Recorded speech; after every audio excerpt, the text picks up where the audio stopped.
नमस्कार, capital TV Bihar देख रहे हैं आप और मैं हूं आपके साथ शिवानी रतूड़ी। बिहार विधानसभा में एक बड़ा प्रशासनिक और राजनीतिक फैसला लिया गया है जिसने आने वाले सत्रों की दिशा तय करने का संकेत दे दिया। विधानसभा अध्यक्ष प्रेम कुमार ने सदन की कुल 19 स्थायी और अन्य समितियों के गठन की घोषणा की। इन समितियों में सत्ता पक्ष और विपक्ष दोनों के अनुभवी और वरिष्ठ विधायकों को जगह दी गई है। इसका साफ संदेश है कि सरकार और विपक्ष दोनों के नीतिगत फैसलों और प्रशासनिक निगरानी में सक्रिय भूमिका निभाने का अवसर मिलेगा। लेकिन इस पूरे समिति के गठन में सबसे ज्यादा चर्चा जिस नाम की हो रही है वो है राष्ट्रीय जनता दल के वरिष्ठ विधायक भाई वीरेंद्र। उन्हें लोक लेखा समिति यानी पब्लिक अकाउंट्स कमेटी का सभापति बनाया गया है। बिहार की राजनीति में लोक लेखा समिति को बेहद प्रभावशाली माना जाता है क्योंकि ये समिति सरकार के खर्च, वित्तीय लेन देन और महालेखाकार की रिपोर्ट की जांच करती है। सीधे शब्दों में कहें तो ये समिति सरकार की आर्थिक कार्यप्रणाली पर नजर रखने का सबसे मजबूत संसदीय औजार मानी जाती है। राजनीतिक जानकारों का मानना है कि विपक्ष के किसी नेता को लोक लेखा समिति की कमान देना लोकतांत्रिक संतुलन की मिसाल माना जाता है। इसी वजह से भाई वीरेंद्र की नियुक्ति को राजद के लिए बड़ी उपलब्धि के तौर पर देखा जा रहा है, खासकर ऐसे समय में जब बिहार की राजनीति में सत्ता और विपक्ष के बीच तीखी बयानबाजी चल रही है। विधानसभा अध्यक्ष प्रेम कुमार स्वयं 3 प्रमुख समितियों के सभापति होंगे। इनमें नियम समिति, सामान्य प्रयोजन समिति और विशेष अधिकार समिति शामिल। ये तीनों समितियां सदन की कार्यप्रणाली, विधायकों के अधिकार और अनुशासन से जुड़ी होती हैं। अध्यक्ष का इन समितियों का नेतृत्व करना ये दर्शाता है कि विधानसभा की कार्य व्यवस्था को मजबूत और व्यवस्थित रखने पर विशेष ध्यान दिया जा रहा है। सरकार ने यह फैसला ऐसे समय में लिया है जब खरमास से शुरू होने वाला है और विधानसभा की गतिविधियों की रफ्तार कुछ समय के लिए धीमी पड़ने वाली है। ऐसे में समिति गठन को प्रशासनिक तैयारी के तौर पर भी देखा जा रहा है ताकि आगामी सत्रों में विधायी निगरानी से जुड़े काम बिना रुकावट आगे बढ़ सके। इस समिति गठन की एक और खास बात यह है कि कई पूर्व मंत्रियों को भी अहम जिम्मेदारियां सौंपी गई हैं। इनमें नीतीश मिश्रा, संतोष कुमार निराला, दामोदर रावत और हरि नारायण सिंह जैसे अनुभवी नेता शामिल हैं। इन नेताओं का प्रशासनिक और संसदीय अनुभव समितियों के कामकाज में उपयोगी साबित हो सकता है। ये संकेत भी मिलता है कि सरकार अनुभव और वरिष्ठता को नजरअंदाज नहीं करना चाहती। आपको बता दें, जिस तरीके से भाई वीरेंद्र की बात करें तो वो राजद के उन नेताओं में गिने जाते हैं जिनकी पार्टी के भीतर मजबूत पकड़ मानी जाती है। वो लंबे समय से पार्टी के सक्रिय विधायक रहे हैं और कई मौकों पर पार्टी लाइन को आक्रामक तरीके से सदन के भीतर और बाहर रखते नजर आए हैं। राजद नेतृत्व के करीबी नेताओं में उनका नाम लिया जाता है और संगठन में उनकी पहुंच को लेकर भी राजनीतिक हलकों में चर्चा रहती है। हालांकि भाई वीरेंद्र का राजनीतिक सफर विवादों से भी अछूता नहीं रहा है। चुनावी राजनीति के दौरान कई बार उनका नाम विवादों में आया। कभी उनके बयान को लेकर सवाल खड़े हुए तो कभी चुनावी माहौल में उनके समर्थकों और विरोधियों के बीच तनाव की खबरें सामने आई। कुछ मौकों पर चुनाव आयोग और प्रशासन को भी हस्तक्षेप करना पड़ा। हाल के दिनों में भाई वीरेंद्र का एक मामला सामने आया था जो अभी भी सुर्खियों में बना हुआ है, जिसने भाई वीरेंद्र की बड़ी मुश्किलों में भी घेर दिया था और हो सकता है कि वो इसके चलते जेल भी चले जाए। इस समय अपनी विधानसभा क्षेत्र मनेर में एक पंचायत सचिव के साथ हुए विवाद के चलते सुर्खियों में है।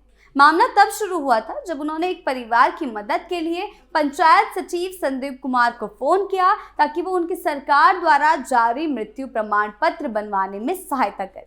आरोप है कि बातचीत के दौरान पंचायत सचिव ने पहले उन्हें पहचानने में आनाकानी की और फिर ऐसे शब्द बोले कि विधायक नाराज हो गए। इसके बाद फोन पर विवाद बढ़ा और कुछ तीखे शब्द भी कहे गए। वायरल हुए ऑडियो में विधायक को सचिव पर दबाव डालते और कुछ आपत्तिजनक बातें कहते सुना गया, जिस पर पंचायत सचिव ने SC/ST एक्ट के तहत केस दर्ज करवा दिया। हालांकि सफाई देते हुए भाई वीरेंद्र ने कहा उन्होंने किसी को धमकी नहीं दी और वायरल ऑडियो को झूठा बताया। उनका कहना है कि पूरी कोशिश उन्हें बदनाम करने की थी और चुनावी नुकसान पहुंचाने के लिए की जा रही थी। उन्होंने कहा कि वो डरने वाले नेता नहीं हैं और जनता के काम के लिए ही अधिकारियों से बात करते हैं। ये भी कहते हैं कि पंचायत सचिव ने बातचीत के बाद माफी मांगी थी। विधायक का साफ कहना था कि सरकार के लोग मिलकर उन्हें बदनाम कर रहे हैं और केस दर्ज कराया गया।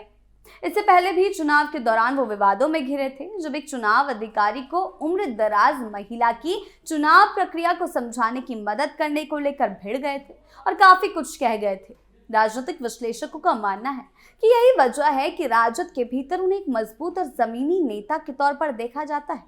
पार्टी के लिए वो ऐसे नेता हैं जो न सिर्फ सदन में मुखर रहते हैं, बल्कि संगठनात्मक स्तर पर भी अपनी बात रखने से पीछे नहीं हटते। लोक लेखा समिति जैसी महत्वपूर्ण जिम्मेदारी मिलना इसी राजनीतिक हैसियत को दर्शाता है। विपक्ष के लिए यह नियुक्ति इसलिए भी अहम मानी जा रही है क्योंकि लोक लेखा समिति सरकार से सीधे जवाब मांगने का मंच होती है। इस समिति के जरिए सरकारी खर्च, योजनाओं के क्रियान्वयन और वित्तीय अनियमितताओं पर सवाल उठाए जा सकते हैं। ऐसे में भाई वीरेंद्र की भूमिका आने वाले समय में सत्ता पक्ष के लिए चुनौतीपूर्ण साबित हो सकती है।